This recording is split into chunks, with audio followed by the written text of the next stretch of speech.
Hey, what's up guys? Welcome back to our channel. And today, samahan niyo ako na i-convert ang ating stock RS instrument cluster gauge into a custom RS instrument cluster gauge. So tara, let's go!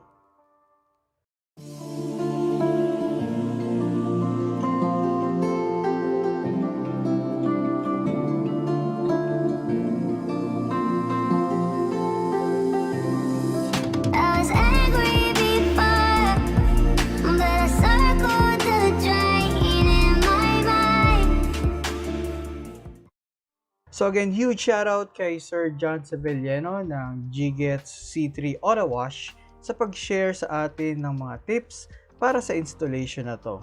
So itong custom gauge ay available din sa G-Gets C3 Auto Wash. So if you want to have one installed, reach out lang kayo guys kay Sir John or sa G-Gets C3 Auto Wash Facebook page para makakuha rin kayo ng custom gauge.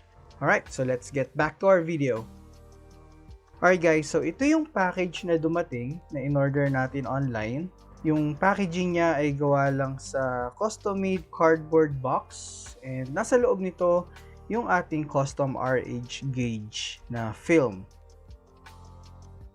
Now, unfortunately, dumating yung item na merong water damage. So, posible na nabasa yata ito or nabasa yung edges ng box.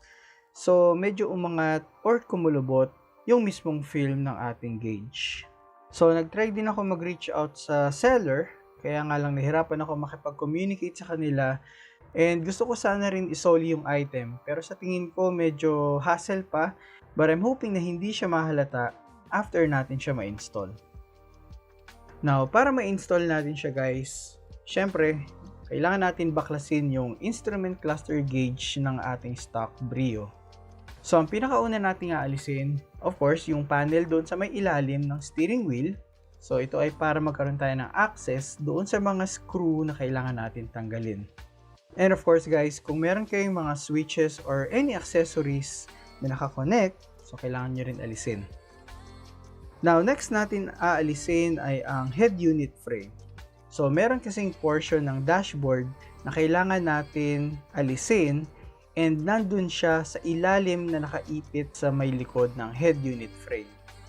Now, para mabaklas natin yung head unit frame, kailangan lang natin alisin yung compartment tray doon sa may ilalim ng AC.